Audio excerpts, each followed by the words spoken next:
Assalamualaikum warahmatullahi wabarakatuh. Kami dari kelompok 31 akan mempresentasikan studi kasus algoritma sorting, selection sort, dan cell sort. Anggota kelompok Emaldi Widanto, Fiona Anila Syamsir.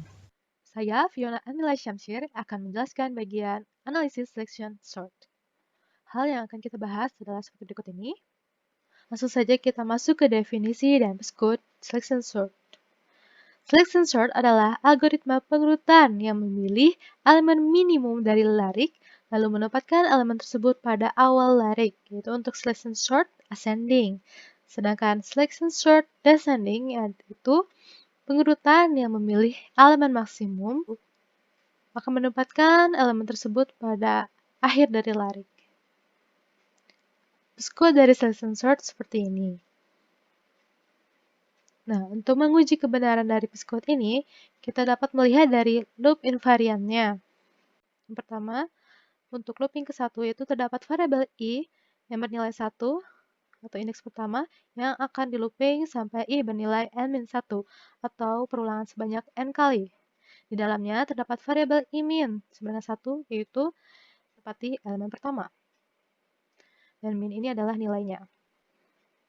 Memasuki looping kedua, yaitu terdapat variabel j sama dengan 2, atau dapat disebut i plus 1, yang nantinya akan diulang atau looping sampai j bernilai e, di mana i ini nanti adalah bernilai n-1. Artinya, j terletak setelah elemen dari e. Dan di dalamnya itu terdapat perbandingan. Jika aj lebih kecil daripada ai-min, maka i-min sama dengan j, atau elemen i-min ini akan diisi dengan nilai j. Nah, di luar dari looping ini, baru terjadi pertukaran antara ai dengan ai-min, di mana ai-min ini sudah berisi nilai j. Label dari i ini akan terus bertambah sampai i bernilai n-1. Di kondisi itulah, semua data sudah terurut. Oleh karena itu, peskut dari selection sort ini terbukti benar. Selanjutnya adalah Cn, Tn, dan kelas efisiensi dari selection sort. Cn adalah jumlah operasi dasar pada suatu algoritma, di mana selection sort ini terdapat dua looping, yaitu looping pertama adalah pass sebanyak n kali, dan looping kedua adalah proses perbandingan sebanyak n-1 kali. Di sini dapat kita lihat bahwa looping yang paling dalam itu adalah perbandingan, dan perbandingan pun membutuhkan waktu yang lebih lama daripada looping 1. Sehingga operasi dasar dari selection sort adalah proses perbandingan, yaitu sebanyak n-1. Artinya Cn sama dengan n-1. Berikutnya adalah Tn, yang merupakan running time atau kompleksitas waktu yang dibutuhkan untuk mengeksekusi algoritma selection sort, di mana terdapat dua looping, yaitu nantinya ada operasi perbandingan sebanyak n-1 kali yang akan diulangi sebanyak n kali, sehingga Tn memiliki nilai 1 ditambah 2, dan seterusnya sampai n-1. Jika menggunakan rumus jumlah deret, didapatlah Tn sama dengan n kali n-1 per 2. Dari sini dapat kita lihat bahwa kelas efisiensi dari selection sort yaitu big O n kuadrat. Berikutnya adalah ilustrasi proses pengurutan selection sort. Pada tabel ini kita memiliki 10 bilangan acak. Nah, untuk selection sort, proses pertamanya adalah melihat nilai paling kecil dari data yang belum terurut. Di sini kita dapati adalah bilangan 10. Nah, nanti saat memasuki looping pertama, maka nilai 10 ini akan diletakkan pada elemen pertama. Nah, setelah itu, selection sort akan melihat lagi nilai paling kecil dari data yang belum terurut. Kita dapatkan yaitu nilai 23.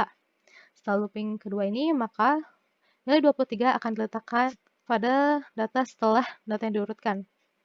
Nah, selanjutnya selection sort akan melihat lagi nilai yang paling terkecil dari data yang belum terurut, yaitu 32. Dan akan diletakkan di data setelah data yang diurutkan. Hal ini akan terus dilakukan sampai data terakhir atau sebanyak n-1. Dari kondisi itulah sudah terurut. Berikutnya, selection sort menggunakan C++. Nah, kami menggunakan aplikasi CodeBlocks untuk melakukan atau mengeksekusi dari selection sort ini. Berikut adalah codingannya. Nah, ini saat mengeksekusi selection sort. Nah, pada gambar ini merupakan selection sort dengan input size sebanyak 10, dibutuhkan waktu 1,776 detik, berikutnya N900 dengan waktu 1,985 detik, N1000 membutuhkan waktu 2,44 detik, N10000 membutuhkan waktu eksekusi 5,44 detik, dan yang terakhir adalah N100.000 yaitu memerlukan waktu 41,478 detik, itu pada kotak merah ini. Nah, data yang tadi dapat kita rangkum menggunakan tabel dan grafik. Nah, di tabel ini terdapat dua variabel ya, jumlah input size sebanyak ini variasinya, dan lama running time, seperti ini. Berikutnya adalah grafik perubahan running time dari selection sort yang sudah kita lakukan tadi. Dapat kita lihat saat selection sort mengeksekusi data dengan jumlah lebih dari 10.000, terjadi lonjakan. Sehingga dapat kita simpulkan bahwa selection sort tidak efisien untuk mengurutkan data dengan jumlah yang besar. Berikutnya adalah visualisasi dari selection sort. Nah, kami menggunakan aplikasi Visual Studio Code dengan Python language dalam membangun aplikasi ini, di mana aplikasi yang kita bangun terdapat fitur selection sort, cell sort, begitu juga dengan urut descending dan buat acak, di mana pada awal ini kita dapat memilih salah satu sorting, yaitu selection sort atau cell sort. Nah, untuk saat melakukan prosesnya itu, kita dapat mengatur juga kecepatannya dengan rentang 10-100 milisekund. Fitur urut descending ini diperlukan untuk melihat perbandingan antara selection sort dan cell sort saat mengurutkan data yang sama. Nah, di sini kami mengatur data yang pada aplikasi ini adalah sebanyak 20 elemen atau 20 bar. Dan buat acak ini untuk melihat pola yang lebih jelas dari pengurutan selection sort atau cell sort. Sebentar ini saya akan membahas mengenai studi kasus algoritma sorting yang berfokus pada cell sort. Pembahasan yang saya akan bahas adalah mulai dari definisi dan pseudocode, kemudian kompleksitas waktu, ilustrasi pengurutan, contoh cell sort menggunakan C++, tabel dan grafik, kemudian visualisasi. Definisi dan pseudocode dari cell sort. Cell sort adalah algoritma pengurutan yang berbasis dari algoritma insertion sort dan bubble sort. Cell sort merupakan pengoptimalan dari insertion sort. Pada laporan kali ini menggunakan teori dari cell yang mudah untuk diimplementasikan. Ini adalah pseudocode dari cell sort. Ini lanjutannya, dan ini yang terakhir. Kemudian kita akan masuk ke kompleksitas waktu dari cell sort. Cell sort memiliki operasi dasar yang dieksekusi dan paling banyak dieksekusi tidak dalam pengulangan atau di luar loop. Contohnya adalah seperti di pseudocode, yaitu jarak lebih besar dari 0. Faktor paling utama yaitu untuk menentukan jarak, urutan jarak pada algoritma cell sort sangat bergantung karena dapat mempengaruhi kompleksitas waktu dari algoritma tersebut. Pada teori cell sequence, rumus untuk menentukan jarak yaitu n per 2 pangkat k. Kemudian diflorkan di mana k lebih besar sama dengan 1. Kemudian dapat n per 2, n per 4 dan seterusnya sampai 1. Kompleksitas waktu menurut teori cell sequence dinyatakan dalam notasi big O n kuadrat.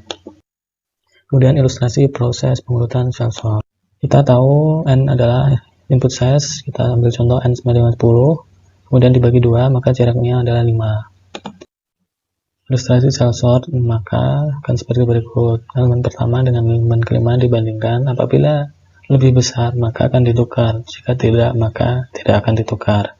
Kemudian kita mencari jarak lagi, dibagi 2 yaitu 2,5, kemudian diflorkan menjadi 2, maka akan seperti ini. Untuk pengulangan yang kedua ini, maka hasilnya akan seperti ini. Kemudian dibagi lagi menjadi 2, maka hasil jaraknya adalah 1. Maka akan seperti ini ilustrasi dari pengurutan cell sort. Elemen pertama dengan elemen kedua dibandingkan, 2 dengan 3 dan seterusnya sampai ke 9 dan 10 dibandingkan. Maka jika jarak yang terakhir kali adalah 1, kemudian dibagi dengan 2, maka hasilnya 0,5. Maka jika dibulatkan ke bawah atau difloorkan, maka menjadi 0.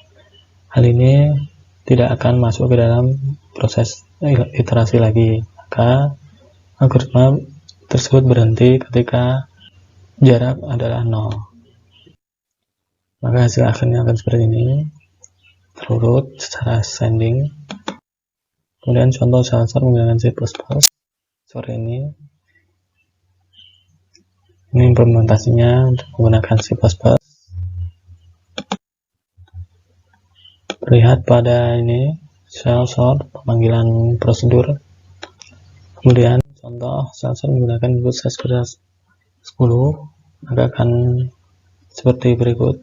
Waktu eksekusi 2, sekian, kemudian input size 100, 2,7 sekian, kemudian input size 1000, 3,11 sekian detik, kemudian 10.000 membutuhkan 5,662 sekian detik, kemudian input size, maaf ini tidak terlalu terlihat, 100.000 membutuhkan 29,3 sekian detik. Kemudian tabel dan grafik. Tabel perubahan running time dari algoritma shell sort. Setelah input size 10, maka akan running time akan seperti ini, 2, sekian detik sampai ini semakin naik jika n juga semakin tinggi. Perbedaan antara grafik dari selection sort dan shell sort terletak pada input size dari 10.000 sampai 100.000, dimana jika input size sebesar 100.000 maka akan tampak jelas perbedaannya.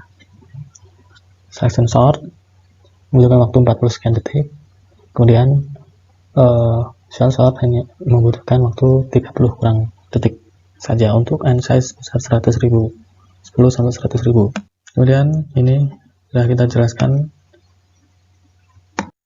Kemudian ada visualisasi dari shell sort. Visualisasi dengan menggunakan Python.